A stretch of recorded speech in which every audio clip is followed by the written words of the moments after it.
Welcome to Collecting Chaos. It's Freeform Friday.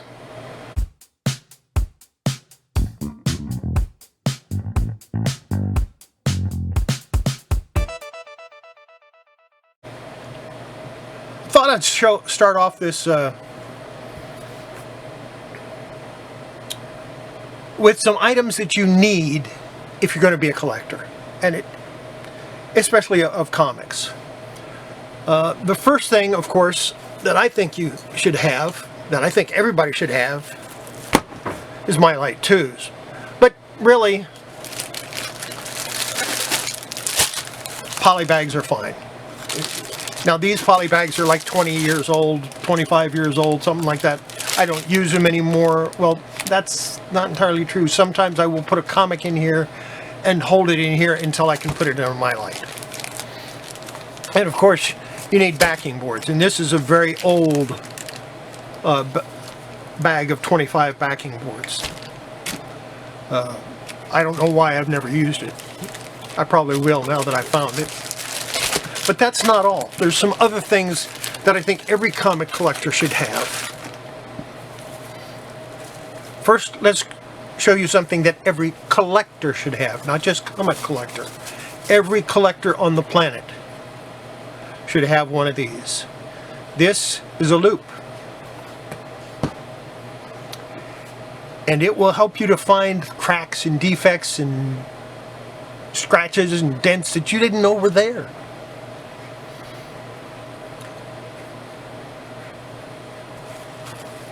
But for the average comic collector, one of these is fine, a magnifying lens. You can take a comic, just grab one of these, and you can really, well, you can really look at it and find every little flaw, every little defect that you might have missed before. Of course, this one has a lot, and I'm not going to find too many more that I don't know about already. But this is a really important tool, especially if you're looking at high-grade books. If you want a really high-grade book, or you think a book might be mint, this is what's going to tell you right here. Because you check the corners, you might find a little crease that you never saw. You might, it's an invaluable tool, and you can pick them up pretty cheap. Last, flashlight. Not just any flashlight. It's an ultraviolet or a black light. And when I get older comics that are in really nice shape, I look at it with this to see if maybe there's some touch-up on it. So this is definitely a good investment. I think I paid under $3 for it. Picked it up at Walmart for less than $3. Definitely worth getting. So there you have it. There's some items that collectors should have. I'm not saying rush out and buy them right now, but it would be a good idea to pick them up if you get a chance. Now, Monday, I asked for some questions, because a new segment that I have for this show now is called Ask Chaos. And of course, it doesn't do any good if I don't have anything to answer. And 3 people responded, which was great. That was actually probably 2 more than I expected. All 3 of them I'm very familiar with. They watch my channel all the time. We'll start out with the Gray Man. Says, I have a question. Do you remember the Cyborg Mutant range of toys? I'm sorry, I don't remember them. I don't know if I ever heard of them before. I'm going to do some research and look them up and see what I can find out about them, though. So Gray Man stumped me, because I've never heard of those toys.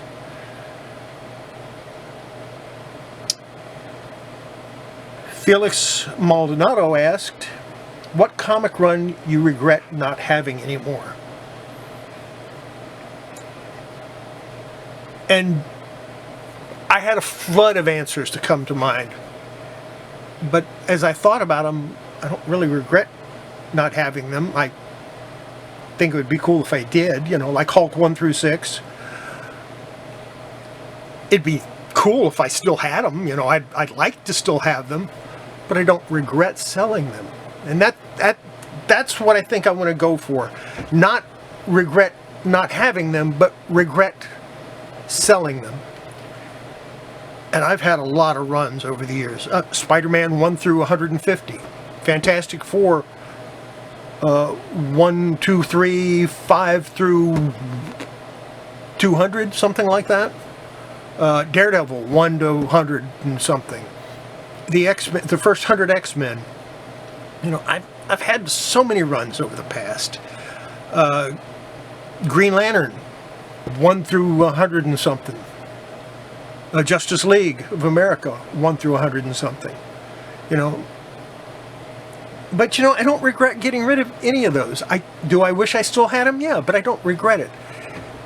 So this was a tough question, and I had to really think about it. And I had to think, what? Will you hush?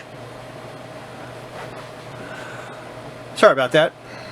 Delco's being annoying today because it's cold. It's 28 degrees outside, and yes, my heater's still running because I ain't turning it off.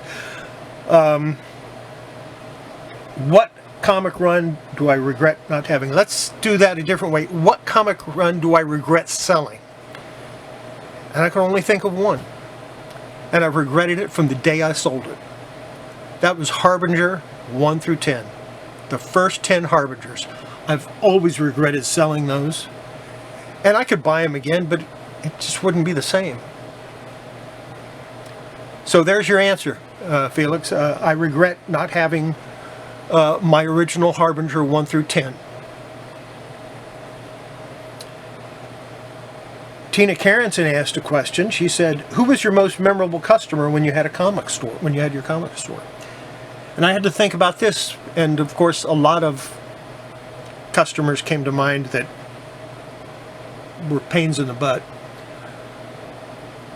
And I don't want to give any of those answers. But my most memorable was a young boy that came in and asked if I had any Babe Ruth items. And I did. I had a button. I had it priced at like 20 bucks. Which was undervalued, actually. I think it was actually worth 70 or 80. I don't remember off the top of my head. It was about that big, and I said, yeah, I've got this button here, you know, $20. And he said, just a minute. And he went out and he got his dad. His dad came in, so I figured his dad's going to buy it, you know. And his dad looked at it and said, yeah, I think that's a good one. I don't think we have that. My wife was over at one of the other counters, and she's kind of halfway listening. And I said, I'm kind of curious, why do you want the Babe Ruth stuff? So the boy told me. He said, I can't get my granddad's collection, which my dad now has, unless I add to it. I thought, now that's cool. I said, it's a Babe Ruth collection? It's a baseball card. And at first I said, it's a baseball collection. He said, no, it's a Babe Ruth collection. My granddad started after he watched Babe Ruth play baseball. And I'm thinking, holy crap, this is something. This is a good thing here. The boy dug in his pocket, and he's got like $5. And I'm ready to give him the button because this is such a cool story, you know. And I said, I tell you what, here, just take it. And he said, no, I can't do that. I said, what do you mean? I can't just take it. I have to pay for it. I said, okay, but your story was worth the $20 easy. He said, you don't understand. I have to add to the collection by paying for something, by buying something. He said, once I do that, then I can trade to get other things. That's okay. But I have to pay for that first item. So I thought about it for a minute, and I went, yeah, okay. And I looked there, and I saw he had like 8 quarters and 3 ones. So I scooped the 8 quarters off the table. I said, this will do. He said, no, you got it for $20.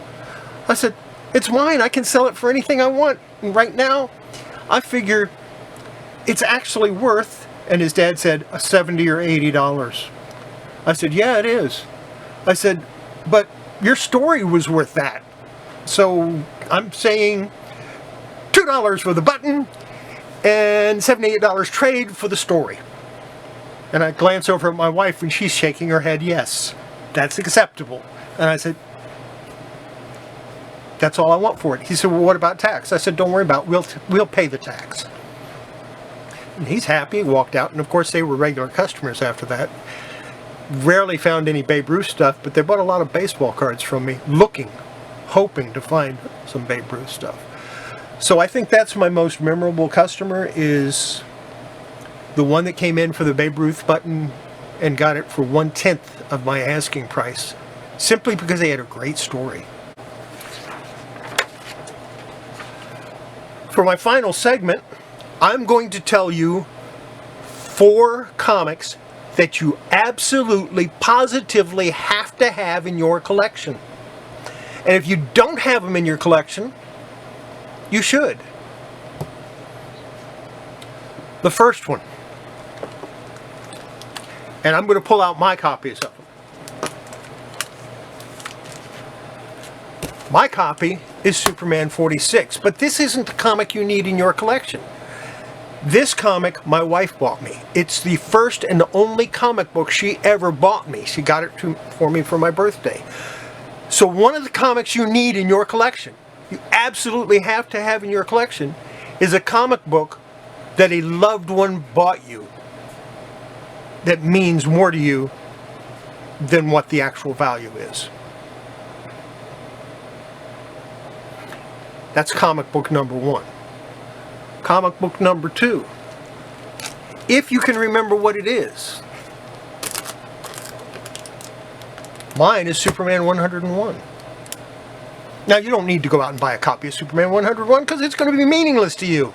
It's going to cost you a lot of money and it's not going to be worth anything. Now, this one's a ratty copy. It's beat up. It's missing a coupon, which affects the story, and the guy didn't want to sell it to me. But this comic book means more to me than just about anything, because Superman 101 was the first comic book I ever read. And I didn't know that looking at the cover, because the one that I had didn't have a cover when I was little. When I was 5 or 6 years old, or 7 years old, however old I was, the comic book I had didn't have a cover. So I didn't know it was number 101 until I opened this up and saw the splash page. So the second comic you absolutely have to have in your collection, if you can remember what it is the first comic you ever read. It doesn't have to be that exact same one, but a copy of it.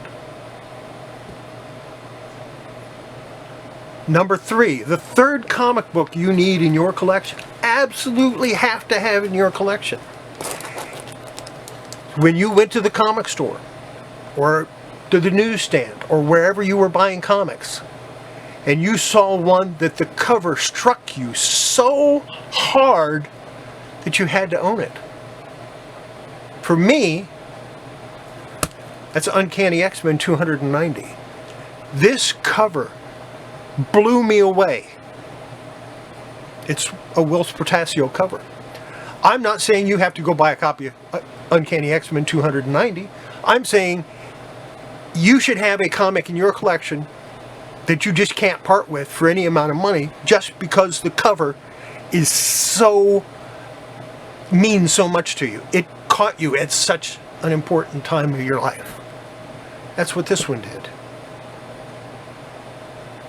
The last comic you absolutely have to have in your collection is your all-time favorite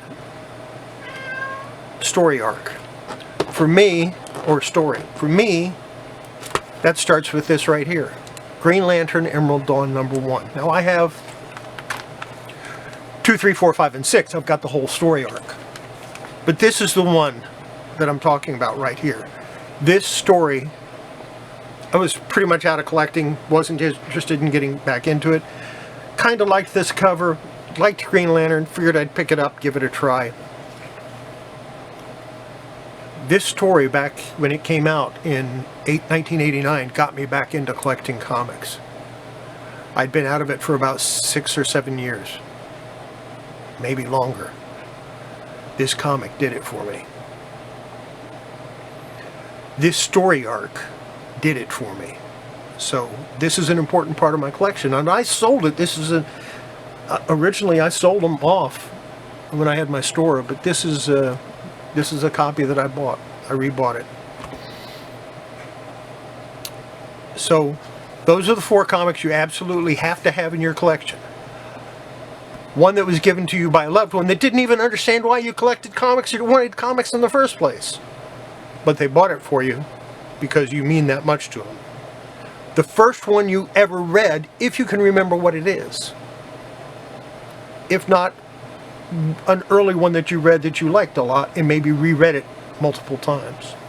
A cover that just blew you away and you had to buy it. And a story that means something to you. And that's it. They don't have to be the same comics that I have.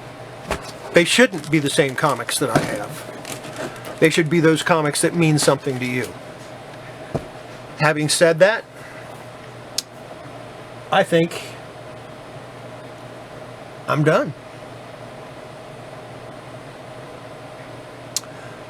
Make sure before you handle your comics, your collectibles, you wash your hands. It's good for your comics, good for your collectibles, and it's good for your health. And we'll see you on Monday. Take care. Bye.